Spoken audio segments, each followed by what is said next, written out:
Quel est ton livre préféré? Certains enfants aiment les livres d'animaux, d'autres les livres qui ont beaucoup d'images. C'est vrai que ces livres sont agréables à lire, mais les meilleurs livres sont ceux qui nous apprennent la vérité sur Dieu. Et il y en a un qui est mieux que tous les autres. Sais-tu lequel? La Bible. Sais-tu pourquoi la Bible est si importante?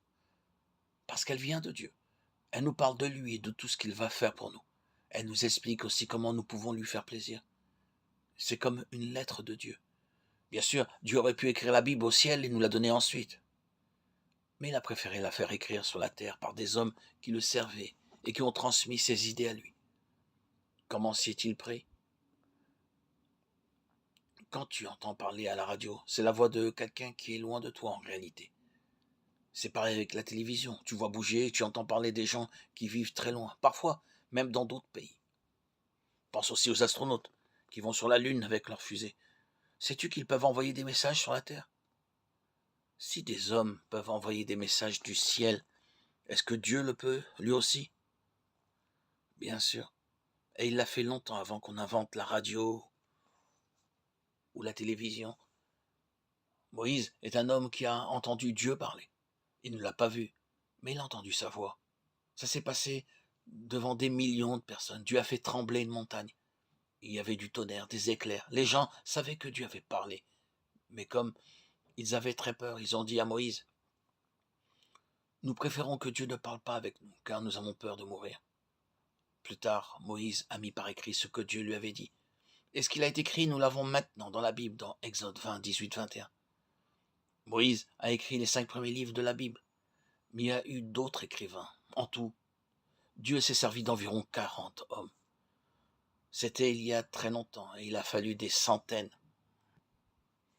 et des centaines d'années pour que la Bible soit terminée. En tout, 1600 ans. Le plus étonnant, c'est que certains de ces écrivains ne se sont jamais rencontrés, et pourtant, aucun n'a jamais dit le contraire d'un autre. Pour écrire la Bible, Dieu a utilisé des hommes célèbres et d'autres beaucoup moins connus. Moïse, par exemple, était un berger qui est devenu le chef de la nation d'Israël. Salomon était un roi qui était l'homme le plus sage et le plus riche du monde. Amos était quelqu'un qui s'occupait des figuiers. Un autre écrivain de la Bible était médecin. Connais-tu son nom? C'était Luc. Un autre encore avait été collecteur d'impôts. Il s'appelait Matthieu. Il y a eu aussi un légiste, c'est-à-dire un spécialiste de la loi religieuse des Juifs. C'est lui qui a écrit le plus de livres de la Bible. Sais-tu qui c'était? C'était Paul. Il y a eu aussi Pierre et Jean, 2 disciples de Jésus, qui avaient exercé le métier de pêcheur. Plusieurs de ces hommes ont écrit à l'avance ce que Dieu allait faire plus tard.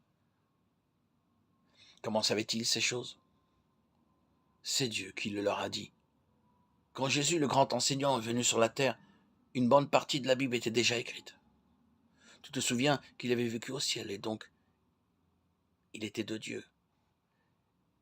Jésus, croyait-il que la Bible venait de Dieu? Effectivement, il était la parole incarnée. Sur la terre, quand il parlait aux gens des œuvres de Dieu, il lisait et connaissait déjà la Bible.